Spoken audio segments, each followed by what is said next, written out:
Got ourselves a day, don't we? We have ourselves a day. Look what I have.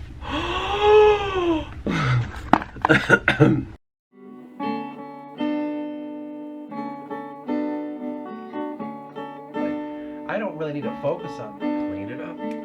The rainfall, you know, like the rain should. So it really started.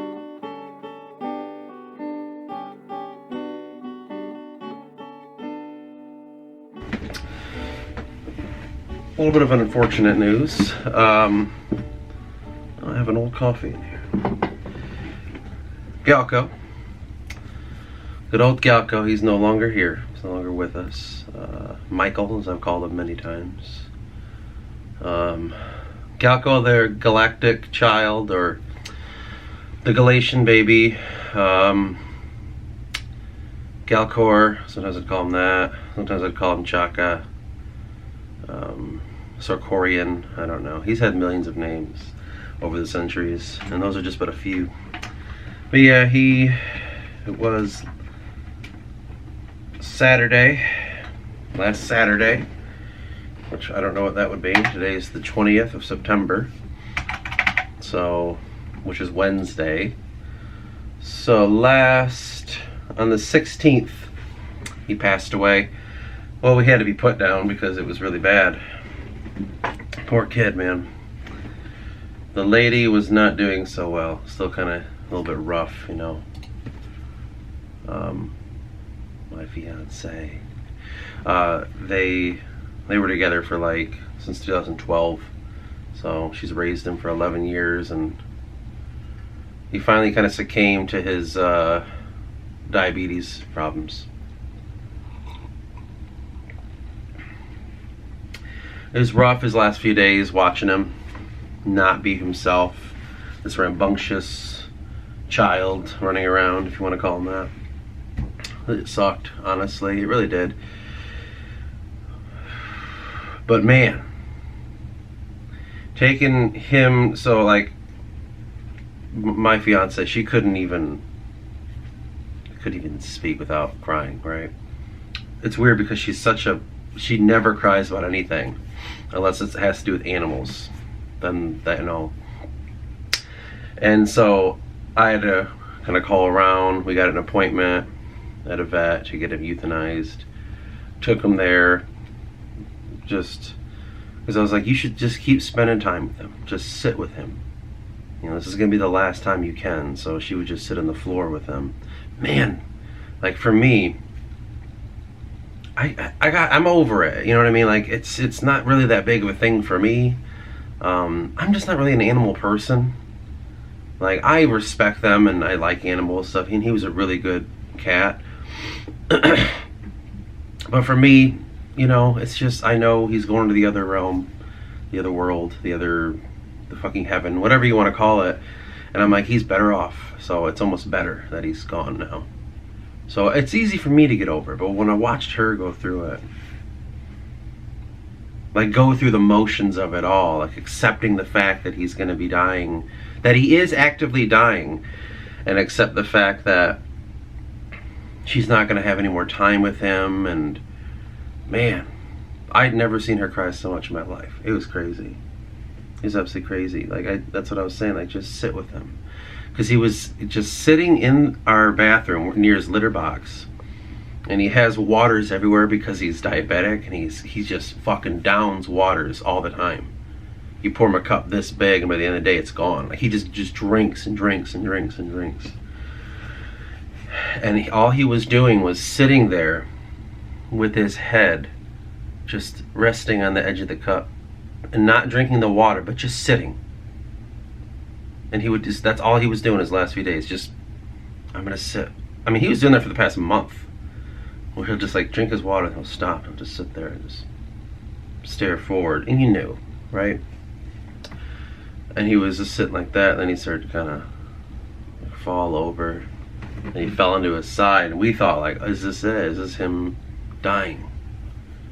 So we just kind of sat with him. She was down there with him. I just kind of stood over her, you know, with my hand on her shoulder. I'm like, you know, this is for her, this isn't for me. And watching that, it was crazy. It was so sweet and so fucked up at the same time. And like, then we had to take him to the vet,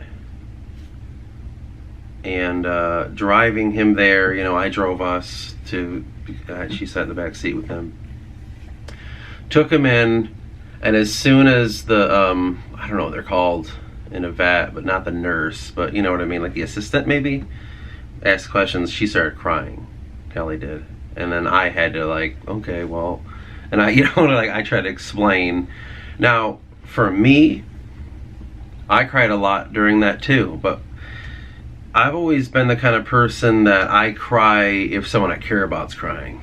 You know what I mean? So it's like she was bawling, and then because she was, there I go. This is how that goes. You know what I mean? So when she was crying and they left, and they were talking about, yeah, we should probably, you know, he's been fighting a lot, but this is getting to be too much, you know, we're gonna have to do this, here's how we're gonna do it. And when watching her just go through all that was making me feel upset. And so then when they came in and they sedated him, she just held him and was just holding his head, was just like right here with her. Then he like looked back at me, like this would be his head, and he just was looking at me because I was standing on the other side, and I came up and I gave him hugs and kissed him and stuff and was talking to him. She was just kind of like, she was crying, and it was making me like, okay, well, I'm gonna cry again. And so we had that, and then he finally put his head into her shoulder like this, and then just hugging him, and then all of a sudden he just went like this, you know. So she put him down, and the vet came in, administered the shot that ended up stopping his heart, or however that works. The vet was crying, Kelly was crying, and I was crying, and it was just like a whole thing. And she was sobbing into him.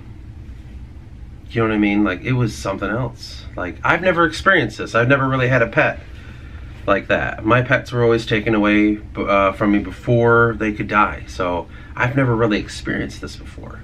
So this was a brand new thing for me.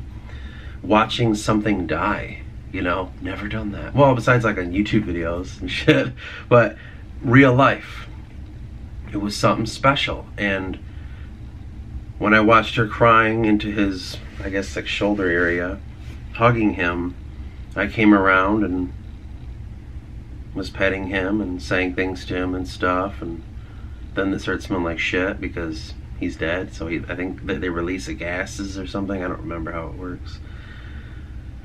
And he was laying there dead. It was pretty crazy. And it was hard, and we just sat there for a while, and I told her, like, we'll leave when you're ready to leave. We can stay here as long as you want, whatever time you need. And so we just were there, walked out, all the girls, the assistants and this and that, they're all like you could tell they were all upset too. And Kelly was crying and walking out with the empty cage, you know, the empty carry thing, whenever you bring the animal in. And I said, you know, because like, if you need anything, you know, and I was like, okay, thank you. And then we left, and then cried in the car and stuff, and the way home. And it was just really, it was something that I've never experienced before. Like I said, I've never dealt with that. I had a dog growing up. We got her when I was like, I don't know, 10, and we had to get rid of her when I was 16 or something like around that time. She was gone. They took her away, and I never saw her again. So I never really got to close that chapter. After that, I had a cat with an ex, but she ended up taking the cat, and then actually not that long, a year ago today, or no, 2 years ago today, not today, a week ago, whatever, he had to be put down because of his problems, and I wasn't around for that either, so I didn't get to, you know, experience that. That's really it. I've never really had this kind of experience before, you know. In fact, that was always something that made me mad, that people would take shit away from me before I could even process it, right? Even like, I had even like my unborn child, like, I didn't even get to experience that. She was taken away from me too before I could even say goodbye. I never got to say goodbye. It's just nothing. It's people always fucking, and I'm always left in this weird limbo. So it's like, that was something new for me. Finally, I can actually experience what death is. Like, I'm sick of this fucking shit. So it really brought forth in me something that I'm like actively wanting to see, and that's death. You know, I'm just so sick and tired of like I'm almost fascinated by it because it's been it's so separate from my life. Not that I seek it out or anything, but I just wish to be respectful to that thing as much as possible. It's extremely important, and it's so elusive too, because you can't tell. Like with him, he couldn't die naturally. He had to be put down, so he was euthanized first, which kind of put him into a sleep, though his eyes were open. And then they administered the shot, which killed him. So it was kind of synthetic still, but it was more than I'd ever seen before. And I'm gonna be honest, seeing that entire moment played out with my fiance and her cat, it was actually very beautiful. There was so much feeling.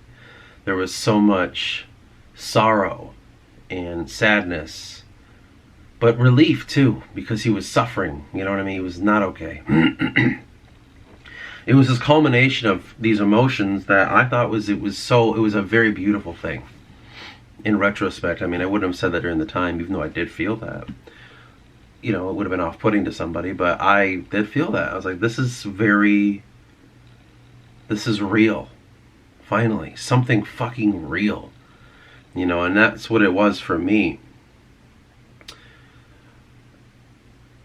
I can't quite, let me see, because I really cared about him.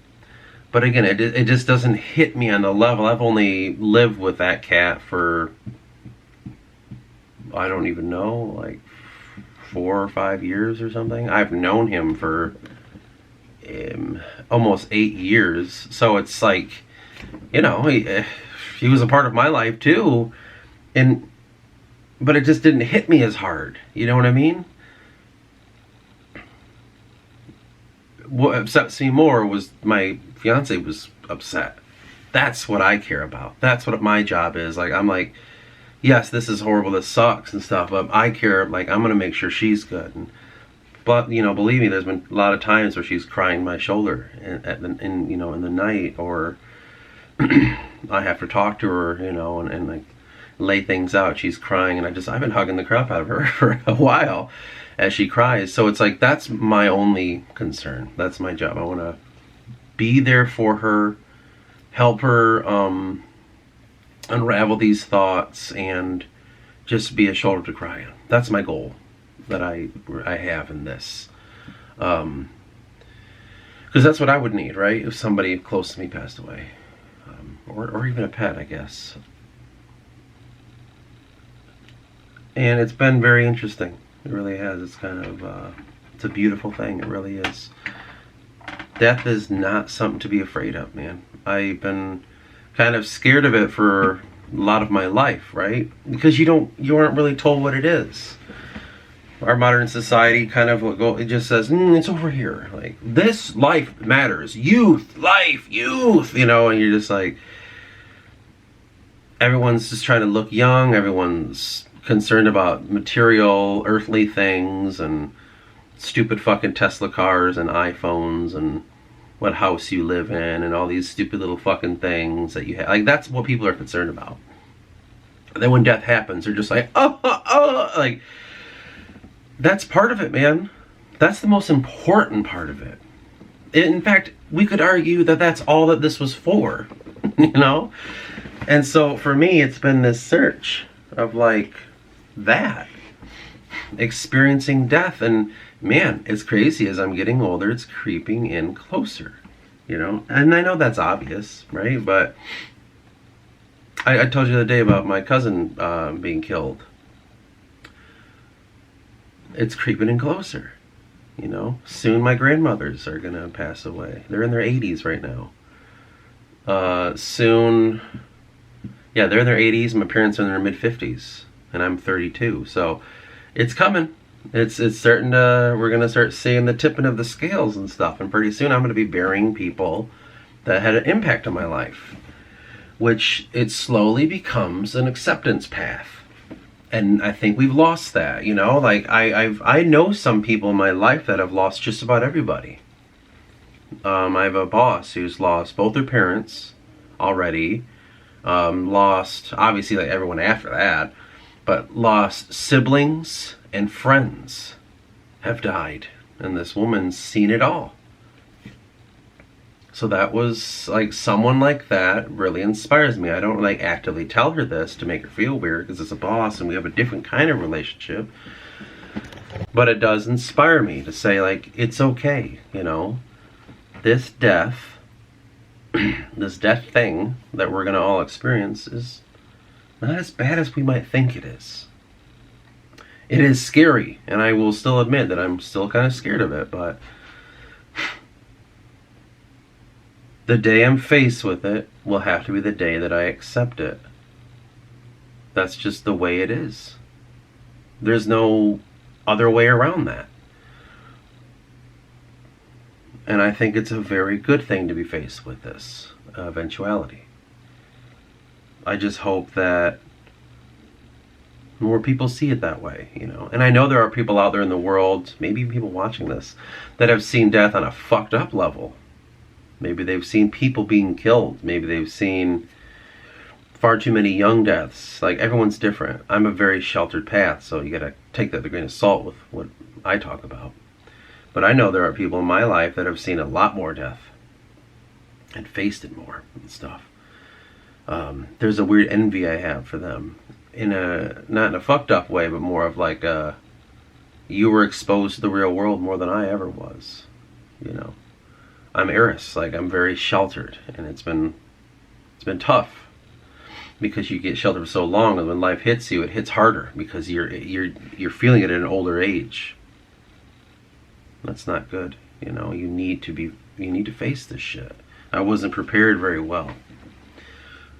Sadly, when you overprotect, you make it where they're not going to be prepared for life. That was a fuck up. I really wish I was explored some of this, what life is kind of stuff. I don't think I'll ever have kids, but if I, for some reason, do, that's going to be something I'm going to talk to them about more. I'm going to make them explore these kind of aspects of life and thoughts and feelings and all this shit. They just need to understand how to find the processes to get through it. That's essentially it. So yeah, it's been a bit. It's been a hell of a time. I must say, now that he's gone, though the house is furnished quite well. If you ever see the rest of it, it's very, it's very cool and artsy looking. Very, like, just dark and gothic, if you kind of want to think of it that way. It's very nice, this house. But it almost feels like a little lifeless now that he's gone. Like he was the soul or something. It's weird. You can feel the emptiness. Like, I'm absolutely alone. I used to just like the ladies off at work, and I would be here, and Galco would be sleeping in the other room. You remember sometimes he'd come in and meow, meow, meow and leave. Like, now nothing. It's crazy. All alone. I'm completely alone. How do I feel about that? It doesn't really bother me, but because I've always been alone, growing up. So for me, it's not a huge deal, but man. So, like I said, my fiance, I hate saying that word, by the way. This is a weird word, I think. I'm not French. She's been just crying and upset a lot. First thing she did yesterday, she came home from work and started crying. And I, hugs and said, "It's okay, friend." But this was weird. 3 days ago, 3 or 2 days ago. It was kind of late actually. It was like 5 o'clock, and she went over to her friend's house, who lives right over,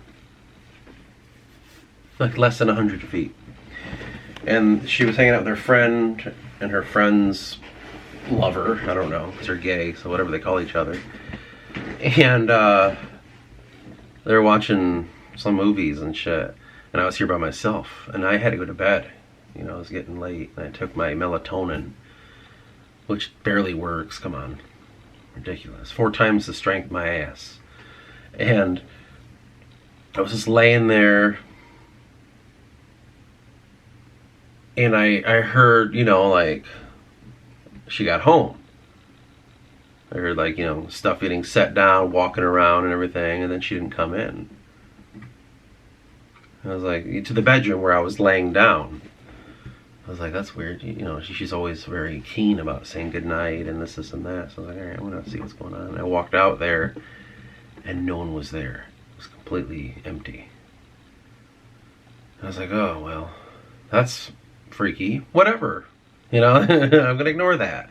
And so I went in the bedroom again. I was like, I shut the closet door and stuff. I was like, not this shit again.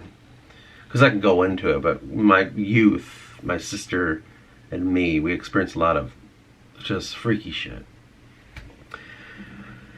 Her more than me, but it was always because of my sister and Kelly that I experienced fucked up things, because those two invite it, man. They're like witches, like I said. And I just thought, well, this is whatever. Yeah, I'm gonna ignore it. But I was laying in bed, and I felt a fucked up presence. Something very sinister was with me. Like that fucking dream that I had with the deer. That kind of sinister. And I was like, this is the old gods shit. This is why we're afraid. Like, I was just thinking all this shit. Like, this is it. And man, I couldn't. I was freaked the fuck out. I felt like something, I just kept feeling something wanted to enter. Help me enter. And I was just like, oh my God, dude. And I texted her, I'm like, just please, I know you're like kind of mourning and you want to be with your friends and all that, but can you please come home? You're better at this shit than I am. And she came home, and it just completely went away. She walked in every room. She said she felt a few presences in a couple areas, but man, I was terrified. I was absolutely terrified. I was like, this is not my imagination. Something really was sinisterly like fucking with me. That was creepy. Absolutely creepy. And so ever since then, now that I'm alone, I'm always like looking around, make sure the closet's shut, and make sure like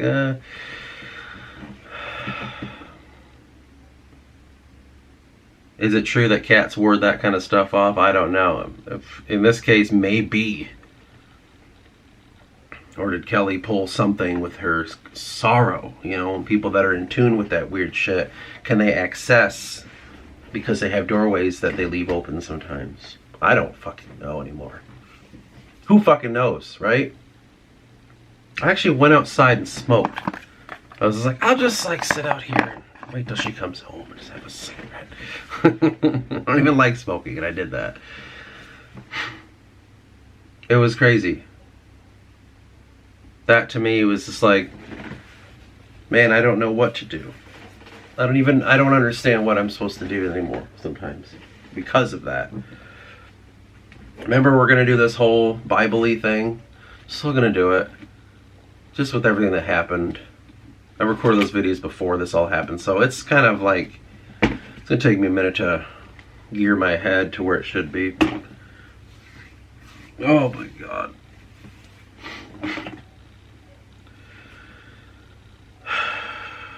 It's crazy. It really is, man. This is absolutely fucking crazy sometimes. And the gravity of life, man, it can really be heavy. You can sit there for so long and like, yeah, I kind of know, like everything's predictable around me, and like you get comfortable in that fact, and then you just kind of progress through life, and all of a sudden something will happen here and something will happen there, and either they're major events or they're small, but those small ones will trigger, oh, okay, life isn't always what I expect it to be. It's crazy. It's crazy how it can do that. You don't even have to experience death to feel that. You know? Things could just be stripped away from you. You know, we think it's like glue. It's really not. And you wonder if you can explore how things can be stripped. And you might. You might be able to. I don't know. Like, how can things be stripped away from us? How can death happen? How can, you know, your life goes this route for quite a while, and all of a sudden this thing happens and you feel deviated, you know, like you get cheated on, or like your kid dies, or I don't know, something happens to your vehicle and you don't have any money and now you're fucked, like all this stuff, like different things that can deviate your path. I don't know. Can you study that?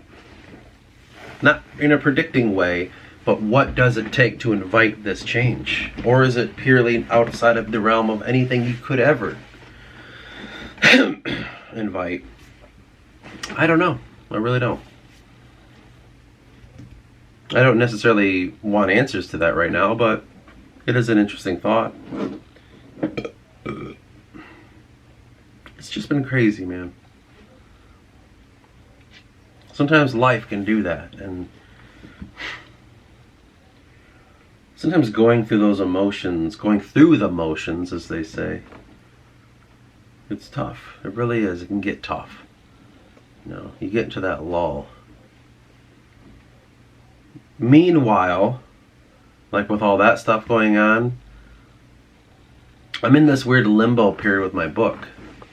Because again, I'm waiting on people to like, you know, give me some sort of feedback or what, or talk about, or what, I don't know, whatever they feel like they want to do after they read it.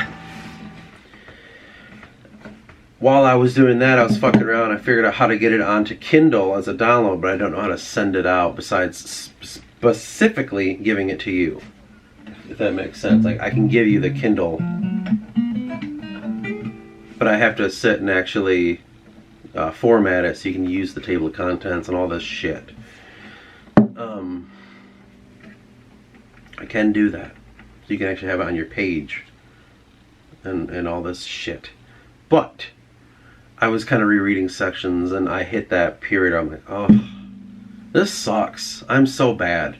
You know what I mean? Like, I read a couple things and I was like, I feel like this book is written by someone that doesn't know English very well. As I was reading it, it just gave me that vibe, like someone that's just has broken English wrote the book. And like, I don't know, this word seems right. I don't know, maybe that's right. And it just made me just feel like shit. I'm like, this is why no one's engaged in the book, because I fucking suck at it. You know, this is horrible. Like that self-loathing period, which I have more often than not. I don't know how to be confident in that shit. I really don't. I just feel like I wasted 10 years of my fucking life writing junk that's irrelevant and stupid. You know, just, that's where my mind's been at too. While this whole death thing's been going on and she's all upset, and there's that, then there's a failure. I feel like a failure in my book. Then my normal 9-to-5 job, I'm just like, this is the rest of my fucking life. You know what I mean? Just like a depressing state of affairs. I mean, I'm always depressed in one way or another, let's be honest. But this has just been extra, like, what's the fucking point? This sucks. If anything, death is the fucking final release to all this shit. Life's short, but not short enough. So, like, I've just been going through some weird emotions and stuff, and they don't feel crazy to me because it's interesting. It doesn't feel like I'm not doing good, I'm not in a good place. It's just, it's so normal to me to feel those thoughts, to be that into my own mind where I'm just like, life sucks, there's no point in it, why try, you're a failure, you're miserable, everyone else around you is tired of how miserable you are and you're a piece of shit. Like that. All those thoughts, those are every day for me. So admitting that out loud, I don't think like, wow, like I was going through a tough time. Like it's just like, that's another day. You know what I mean? Like it's just another day. I really don't know what it's like to have overall confidence. I almost believe it doesn't exist at this point. I'm just like, that's fake. People are faking it. Being confident, feeling confident. You just need a wall of people around you telling you you're good, you're good, you're good, and then maybe that'll start tricking your mind. I would say for me, I always want to strive for more, strive harder, strive for greater, but I just feel like such an amateur. Do you know what I'm saying? So it's like, I want to write these good books. I want to make these fun videos where I'm talking about this religious stuff. I want to talk about deep introspective things, but I feel like I'm just so stupid and illiterate or non-learned, however you say that part. I don't have like a backlog of intelligence, and I feel like I'm just always trying to catch up to concepts or understandings, and it sucks. I want to be happy. I want to be okay. I want to be intelligent. I want to make these videos and they're so intricate and I make these valid fucking points in it and then I want to, but then I try, I'm like, this is not me. Being this concise fucking dude who's just like, and in this section we'll talk about this and that. I don't know if I can do that, and I don't feel like it's myself. I feel like I'm being someone else. I'm trying to impress someone else, and one of the biggest struggles of my life is trying to impress myself. Like I don't know how other people perceive me on these videos. I don't know how people perceive me. This is almost the most real version of myself. I definitely hold back a lot, but this is kind of more real than anywhere else in my life, besides being my actual friend or in a relationship with me, okay? I don't know how people feel about how I am. I want to know all the time, but no one will tell you. So, whatever to that. But to me, I'm never happy with, like, I can never impress myself. I think that's the best way I can describe it. I do all this stuff. I write and I draw and I try to learn. I try to help people and I try to expand my emotional consciousness and I try to learn how to feel without say and learn how to communicate without words. And I'm like doing all this stuff, but none of it's impressing me. Like it's, for some reason, I'm very hard to impress. Like, someone says, this is a really good song, you should listen to it. And I see other people listen like, wow, this is good because of this, wow, that's blah, blah, blah. My always immediate thought is like, yeah, it better be. Why would it not be? It needs to be good. Like, I wasn't really impressed with the Beatles. I was like, with the Beatles music, I was just like, yeah, why you need it? I'm not shocked at this. In fact, you should probably do even better than that. And then I listened more, then it was getting better. Like, it's hard to impress me. This is a good movie, watch it. And I'm watching it like, I don't know, but it better fucking be. Don't make a movie if it's not going to be fucking good. Don't ever write songs unless they're fucking good. What are you wasting your time for? Like, my mind is always there. And that's other people and their shit. I take for granted the fact that I expect you to be the best at your craft. You know what I mean? I've never felt like, oh my God, did you hear that? Did you see that painting? I can't do that. He is so good. And like, it's just, that's never a thought. It's always, it better be fucking good. You know what I mean? Like, it better be. I don't know why you waste your time. So if that's how I feel about other people, that's how I feel more about myself. So when I look back at the book and I read it in such a state in my mind, I'm like, this sucks. You know, I reread my book about a week, not even a week ago, Sunday.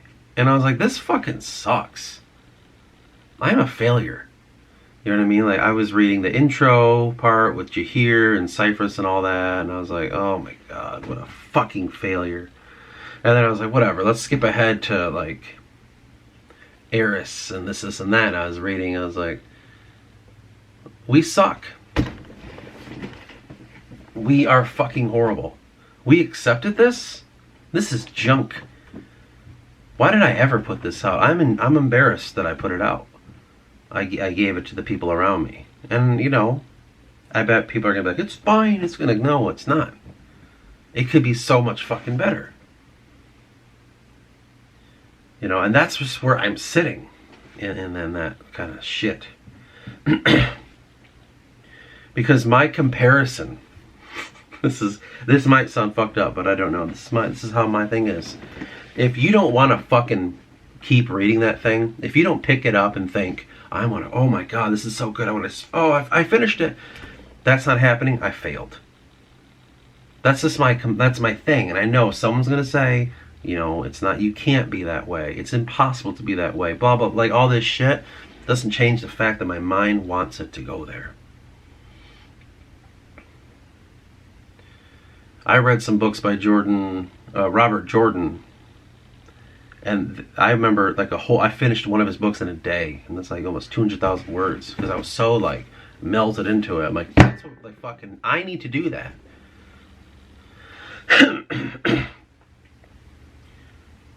So that's kind of like, it's been a hard thing to accept.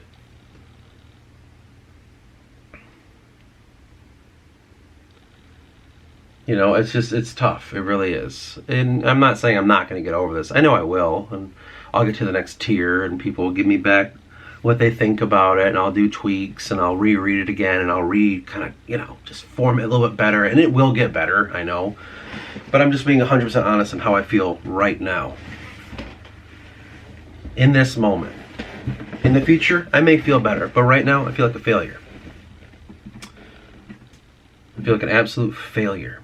And I feel like a stupid fucking person. I wish I was smarter. I really do. And I feel all lost. Kind of in the motions. I feel like what is it, lost without a paddle? You know, I feel like that. Adrift, if you will, I guess would be a good way to describe it. Just so,